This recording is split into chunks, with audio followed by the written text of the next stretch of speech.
Doctor ortho Ayurvedic oil and capsule. अब दर्द भी घुटने टेकेगा। ऋषिकेश में सीएम धामी ने चारधाम यात्रा 2026 का किया विधिवत शुभारंभ। 30 ऑफलाइन पंजीकरण काउंटर और मोबाइल टीमें सक्रिय। लोकसभा में महिला आरक्षण बिल गिरने को विधानसभा अध्यक्ष रितु खंडूरी भूषण ने बताया काला दिवस। कहा, हम इतिहास नहीं रच पाए। मसूरी में बैरिकेड लगाने पर नगर पालिका परिषद मसूरी के प्रति रोष। जनता ने कहा, कार पार्किंग की जगह पर बाजार बनाना उचित नहीं।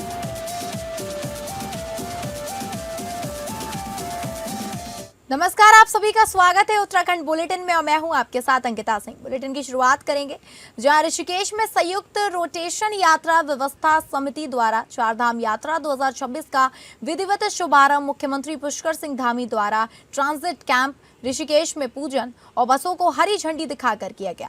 19 अप्रैल से यमुनोत्री गंगोत्री के कपाट खुलने के साथ यात्रा शुरू होगी, जिसके लिए ऋषिकेश में 30 ऑफलाइन पंजीकरण काउंटर और मोबाइल टीमें सक्रिय हैं। सबसे बड़ी प्राथमिकता है, सर्वोच्च प्राथमिकता है कि हमारे सभी यात्री उनकी यात्रा सुरक्षित हो और सकुशल हो। भगवान उनकी मनोकामना पूर्ण करें। इसलिए मैं लगातार स्वयं जितनी तैयारियां हैं उन सभी तैयारियों की मैं स्वयं लगातार समीक्षा करता हूं। जैसे ही यात्रा 2025 की समाप्त हुई, उसके बाद लगातार अनेक बैठकें करके, अनेक समीक्षाएं करके यात्रा की तैयारियों को आगे बढ़ाया है।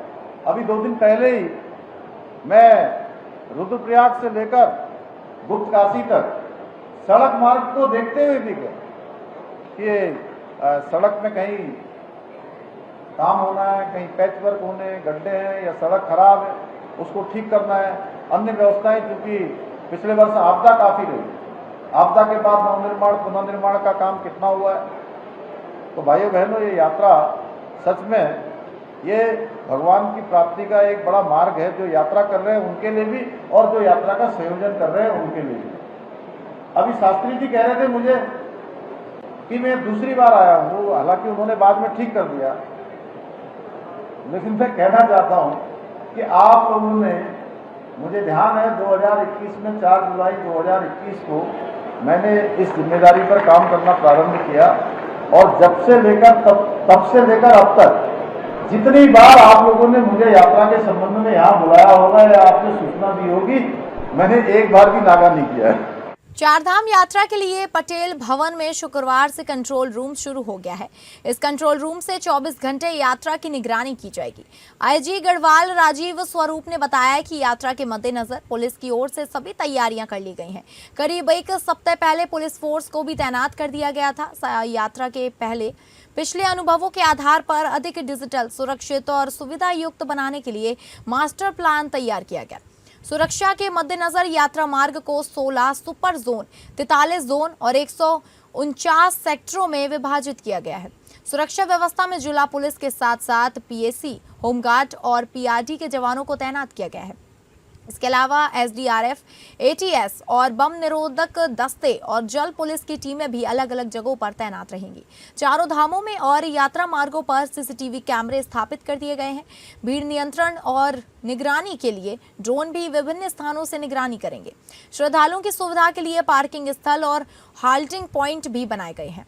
पुलिस मुख्यालय ने जिन अधिकारियों को यात्रा मार्ग का स्थलीय निरीक्षण करने के निर्देश दिए थे, उन सभी ने निरीक्षण पूरा कर सभी को दिशा निर्देशित कर दिया है। यातायात सुचारू रखने के लिए मार्गों पर वाटर नेक, ब्लैक स्पॉट और लैंड स्लाइड जोन को चिन्हित कर वहां पर आवश्यक पुलिस बल व अन्य विभागों की टीमें तैनात कर दी गई हैं।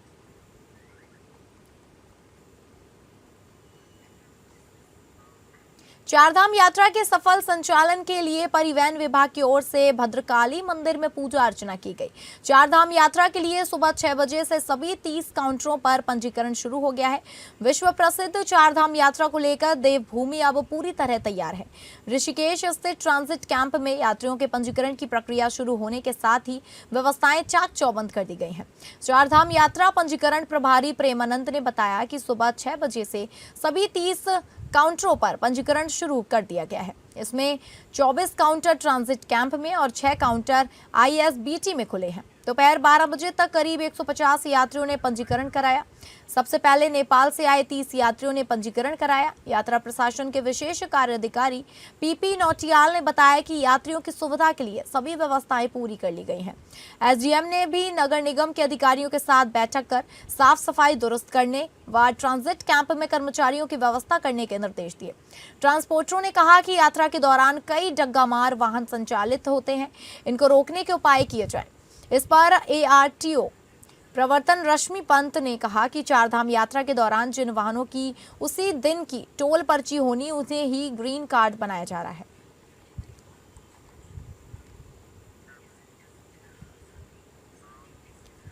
चारधाम यात्रा को सुगम, सुरक्षित और व्यवस्थित बनाने के लिए हरिद्वार के ऋषिकुल मैदान में बनाए गए ऑफलाइन पंजीकरण केंद्र में रजिस्ट्रेशन प्रक्रिया शुरू कर दी गई है।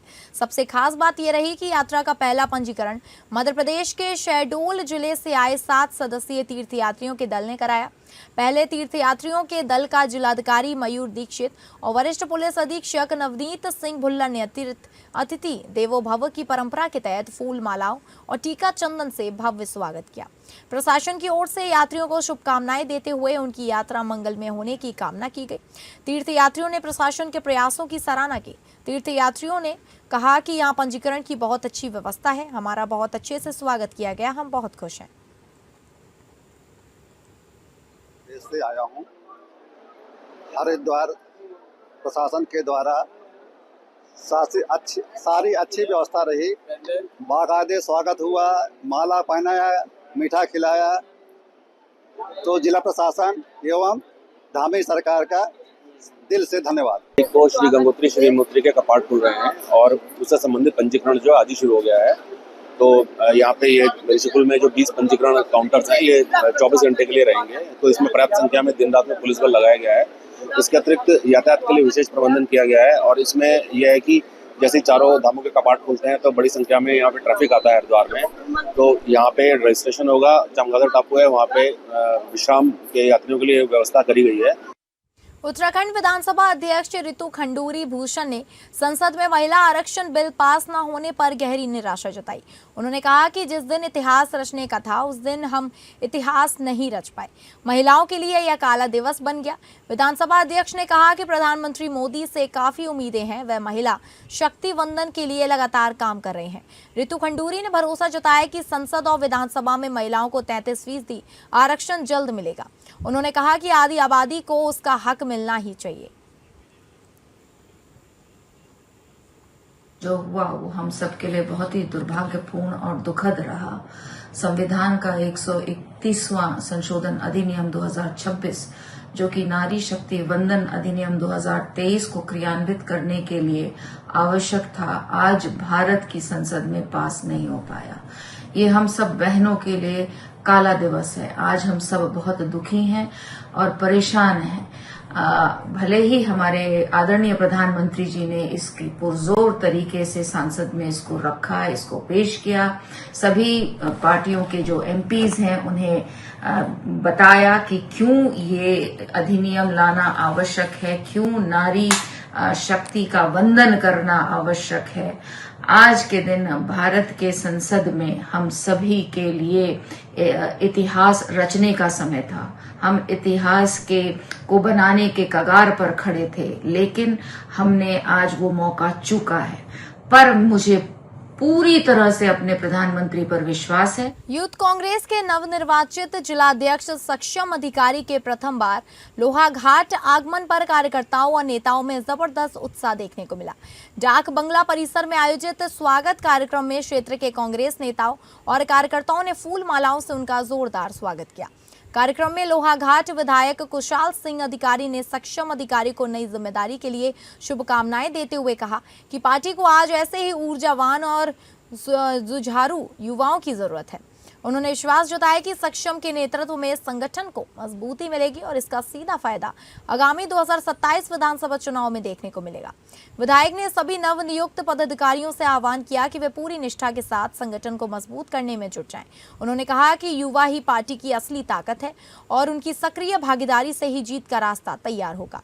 वहीं यूथ कांग्रेस जिलाध्यक्ष सक्षम अधिकारी ने अपनी जिम्मेदारी को चुनौती और अवसर दोनों बताते हुए कहा कि वे पूरी ईमानदारी से दायित्व निभाएंगे। उन्होंने भरोसा दिलाया कि सभी युवाओं को साथ लेकर कांग्रेस की नीतियों को जन जन तक पहुंचाया जाएगा और संगठन को जमीनी स्तर पर मजबूत किया जाएगा। सक्षम अधिकारी ने 2027 विधानसभा चुनाव में जिले की दोनों सीटों पर जीत का दावा करते हुए कार्यकर्ताओं में जोश भर दिया। उन्होंने कार्यक्रम में मौजूद विधायक कुशाल सिंह और अधिकारी सहित सभी वरिष्ठ नेताओं और कार्यकर्ताओं का आभार व्यक्त किया। बहुत बहुत बधाई दूंगा यूथ कांग्रेस के सम्मानित जिला अध्यक्ष जी को, हमारे सम्मानित यहाँ के ब्लॉक अध्यक्ष जी लोगों को, हमारे इस जिले के महामंत्री हैं ना, यूथ महामंत्री को, क्योंकि ये आज हमारा सौभाग्य का दिन है कि जो निष्ठावान लोग हैं उनकी आज पहचान हमारे कांग्रेस के युवाओं ने करके ऐसे कर्णधारों को यहाँ पर भेजा है जो कि तन मन धन से कांग्रेस पार्टी के लिए समर्पित रहते हैं। यूथ कांग्रेस जिला अध्यक्ष की नई जिम्मेदारी मिली है, तो मैं सभी युवाओं से ये कहता हूँ कि उनकी छोटी सी लेकर बड़ी कोई भी समस्या होंगी, दिन हो या रात, मैं उनके साथ हमेशा खड़ा रहूंगा। बस जो मैंने अभी शिवालय मंदिर में एक वीडियो प्रसारित की थी जो अपनी जीत के बाद, कि सबने नशे से दूर रहना है, जो नशे से दूर रहेगा वो मेरा सच्चा साथी होगा, और साथ ही कि जो अगल बगल भी जो नशे में लिप्त है लोगों को, उनको बाहर दरकिनारे निकालेगा नशे के झंझट से। तो मैं उन सभी के साथ हर वक्त साथ रहूंगा और जो पार्टी ने मुझे ये जिम्मेदारी दी है इसका मैं बढ़ चढ़कर। अगली खबर का रुख करेंगे, जहां पिक्चर पैलेस से घंटाघर जाने वाले मार्ग पर नगर पालिका परिषद मसूरी द्वारा डेलिनेटर लगाने का काम शुरू किया गया है, जिसका स्थानीय लोग और जनप्रतिनिधि विरोध कर रहे हैं। लोगों का कहना है कि यह रास्ता पहले से ही काफी संकरा और यहाँ रोज जाम लगता है। स्थानीय लोग इसी जगह पर अपनी स्कूटी बाइक पार्क करते हैं। नगर पालिका ने खुद यातायात बैठक में तय किया था कि प्रतिबंधित समय में माल रोड पर वाहनों का प्रवेश पूरी तरह बंद रहेगा, इसलिए माल रोड के अंदर रहने वाले लोग अपने दोपहिया वाहन इसी स्थान पर खड़े करते हैं। अब यहाँ बैरिकेड लगने से स्थानीय लोगों और पर्यटकों दोनों को भारी परेशानी होगी। पूर्व नगर पालिका अध्यक्ष मनमोहन सिंह मल ने कहा कि नगर पालिका के इस तुगलकी फरमान से लोगों में नाराजगी है। माल रोड पर पहले से ही वाहनों की भारी भीड़ रहती है। ऐतिहासिक लंडोर बाजार का कारोबार पहले ही ठप हो चुका है। अब मार्ग पर बैरिकेड लगने से आने जाने वालों को और दिक्कत होगी। उन्होंने ये भी कहा कि MDDA कार पार्किंग की जगह पर पालिका बाजार बनाना उचित नहीं है, क्योंकि मसूरी में पार्किंग पहले से ही बड़ी समस्या है। हमने सुना था कि नाचना न जाना है आंगन टेढ़ा, तो ये स्थिति आज नगर पालिका परिषद मसूरी की हो गई है। इनको जो सलाहकार है न जाने किस प्रकार की इनको सलाह दे रहे हैं, जहाँ पर लंडौर जाने वाला जो मार्ग है पहले से बहुत संकरा है और यहाँ पर पहले से ही काफ़ी जाम रहता है, और पिछले साल तो यहाँ पर जाम की वजह से एक आदमी की डेथ हो गई। इनको इतना पता होना चाहिए, अगर शहर मसूरी की अगर ये बात करें नगर पालिका परिषद व्यवस्था बनाना चाहते हैं तो ये किस प्रकार की व्यवस्था बनाना चाह रहे हैं। अब ये जो बैरियर लगा रहे हैं ये क्या सोच के लगा रहे हैं? इसका मतलब ये है कि पुलिस प्रशासन मसूरी में नहीं है। जो जिम्मेदारी पुलिस प्रशासन की बनती है मसूरी में कि भाई अगर कोई सड़क के किनारे कोई गाड़ियाँ अगर खड़ी होती है अवैध तरीके से, तो उनको हटाने का काम है पुलिस विभाग का। पटरी वालों को हटाया कोई अच्छी बात है, चलो हटा दिए। ये जो ये बैरियर है ये किसके लिए है, मेरी समझ बात नहीं है। और ऐसे ये पिक्चर पे से लेके कहाँ तक लग रहे हैं मेरे को पता नहीं है, ये तो अभी मैं देख रहा हूँ। तो ये कौन सा औचित्य है कि आप बैरियर लगा रहे हैं? और ये तो ट्रैफिक जाम अभी तो सीजन स्टार्ट हुआ ही नहीं है, और जिस दिन स्टार्ट होगा सीजन उस समय यहाँ पर ये ट्रैफिक जाम होगा तो कौन इसका जिम्मेदार है? माल रोड तो सुधर नहीं रही है नगर पालिका से, न SDM से सुधर रहे, न कोतवाल से सुधर रही है। 24 घंटे माल रोड में जो है ऐसे ऐसे लोग चल रहे हैं जिनका कि मसूरी से कोई सरोकारी नहीं है। आप जो बायलॉज है बायलॉज के हिसाब से तो काम करो कम से कम। आगामी पर्यटन सीजन में ट्रैफिक संभालने के लिए नगर पालिका ने पर्यटन कारोबारियों और पुलिस के साथ बैठक की। इसमें सीजन के लिए बनाए गए ट्रैफिक प्लान की जानकारी दी गई और लोगों से सुझाव भी लिए गए। पालिका सभासद अमित भट्ट ने प्लान सदन में रखा। इसमें मसूरी के ज्यादातर रास्तों को वन वे करने, माल रोड पर तय समय में वाहनों की एंट्री पूरी तरह बंद रखने और व्यापारियों के लिए सामान लाने वाले वाहनों के आने जाने का समय तय करने पर बात हुई। मकसद है कि जब ट्रैफिक कम हो तभी माल रोड पर दुकानों को सामान पहुंचे ताकि पर्यटक आराम से घूम सके। पालिका अध्यक्ष मीरा सकलानी ने कहा कि सुझावों को जोड़कर फाइनल प्लान बनाया जाएगा और फिर उसे लागू किया जाएगा। नियम तोड़ने वालों पर पालिका कानून के तहत कार्रवाई होगी। हमने पालिका में कुछ ट्रैफिक प्लान बनाया था और हम चाह रहे थे कि जो हमारे स्टेक होल्डर्स हैं मसूरी शहर के अंदर उनके साथ थोड़ा डिस्कस करके जो ट्रैफिक प्लान बनाया है ये क्या कितना सक्सेस हो सकता है, नहीं हो सकता है, लोगों के सुझाव क्या है, तो इसी को लेकर के ये आज एक बैठक रखी गई कि उनके सामने पालिका द्वारा जो ट्रैफिक प्लान बनाया गया वो रखा गया। उसमें चाहे वो होटल एसोसिएशन है या हमारा व्यापार मंडल है या हमारे जितने भी सप्लायर्स हैं वो हैं या हमारे टैक्सी यूनियन है, सभी ने पार्टिसिपेट किया और कुछ उनके भी सुझाव आए हैं सभी लोगों के। अभी देखते हैं फाइनली हम किस रूप में उसको देखते हैं और कितना हम उसको सफल कर सकते हैं ground. Dehradun Paonta Sahib national highway पर शादी समारोह से जुड़े कई वाहनों ने जमकर हुड़दंग मचाया। गाड़ियों को तेज रफ्तार में लहराते हुए चलाया गया और सरेआम स्टंटबाजी की गई, जिससे हाईवे पर चल रहे आम लोगों की जान खतरे में पड़ गई। इस पूरी घटना का वीडियो सोशल मीडिया पर तेजी से वायरल हुआ, जिसके बाद उत्तराखंड पुलिस तुरंत एक्शन में आई।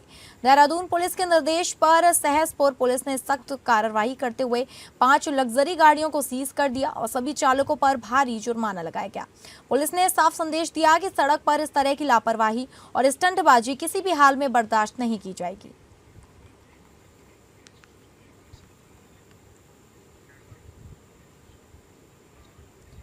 मुख्यमंत्री पुष्कर सिंह धामी के आदर्श चंपावत विजन को साकार करने की दिशा में जनपद मुख्यालय के नागनाथ वार्ड में बन रहा देवभूमि रजत जयंती पार्क तेजी से आकार ले रहा है। यह पार्क न केवल शहर की सुंदरता को नई पहचान देगा, बल्कि आधुनिक सुविधाओं और कुमाऊनी संस्कृति का शानदार संगम भी पेश करेगा। 133,10,000 रुपए की लागत से तैयार हो रहे इस महत्वाकांक्षी प्रोजेक्ट पर नगर पालिका परिषद चंपावत तेजी से काम कर रही है। इसी क्रम में जिलाधिकारी मनीष कुमार ने निर्माण स्थल का स्थलीय निरीक्षण कर कार्यों की प्रगति, गुणवत्ता और समयबद्धता की गहन समीक्षा की। निरीक्षण के दौरान डीएम ने साफ निर्देश दिए कि हर हाल में मई माह तक निर्माण कार्य पूरा किया जाए ताकि जनता जल्द इस पार्क का लाभ उठा सके। उन्होंने गुणवत्ता पर विशेष जोर देते हुए कहा कि निर्माण में पारंपरिक कुआउनी स्थापत्य शैली को प्राथमिकता दी जाए, जिससे यह पार्क सांस्कृतिक विरासत का भी प्रतीक बने। करीब 2600 वर्ग मीटर क्षेत्रफल में बन रहे इस पार्क का लगभग 60% कार्य पूरा हो चुका है। पार्क का मुख्य प्रवेश द्वार कुआउनी शैली में तैयार किया जा रहा है, जो स्थानीय कला और परंपरा को जीवंत रूपरेखा देगा। इसके साथ ही 100 मीटर लंबा आकर्षक पाथवे तैयार किया जा रहा है, जहां टहलने वालों को सुकून भरा अनुभव मिलेगा। बच्चों के लिए 2 अलग-अलग प्लेन जोन बनाए जा रहे हैं, जिनमें स्लाइड, झूले और सीसॉ जैसे आधुनिक खेल उपकरण बनाए जाएंगे। वहीं बुजुर्गों के लिए योग और व्यायाम का विशेष क्षेत्र विकसित किया जा रहा है। ओपन जिम में chest press, air walker, shoulder press और ट्विस्टर जैसे उपकरण भी लगाए जा रहे हैं, जिससे लोग खुले वातावरण में फिटनेस का आनंद ले सकेंगे। वहीं पार्क को और आकर्षित बनाने के लिए हरित क्षेत्र का विशेष विकास किया जा रहा है। साथ ही फव्वारा और 5 कलात्मक मूर्तियां इस स्थान को अलग पहचान देगी। बैठने के लिए garden bench, LED street light, स्वच्छ पेयजल की व्यवस्था, गार्ड रूम और स्थानीय उत्पादों को बढ़ावा देने के लिए सोवियर शॉप भी बनाई जा रही है। यह न केवल पर्यटकों को आकर्षित करेगा, बल्कि स्थानीय रोजगार के अवसर भी बढ़ाएगा। वहीं जिलाधिकारी ने स्पष्ट किया कि मुख्यमंत्री की घोषणाओं का समयबद्ध और गुणवत्तापूर्ण क्रियान्वयन प्रशासन की सर्वोच्च प्राथमिकता है। उन्होंने अधिकारियों को हर स्तर पर निगरानी रखने और कार्यों में किसी भी प्रकार की ढिलाई न बरतने के निर्देश दिए। कुल मिलाकर देवभूमि रजत जयंती पार्क आने वाले समय में चंपावत का नया आकर्षण केंद्र बनने जा रहा है, जहां आधुनिकता और परंपरा का बेहतरीन संगम देखने को मिलेगा।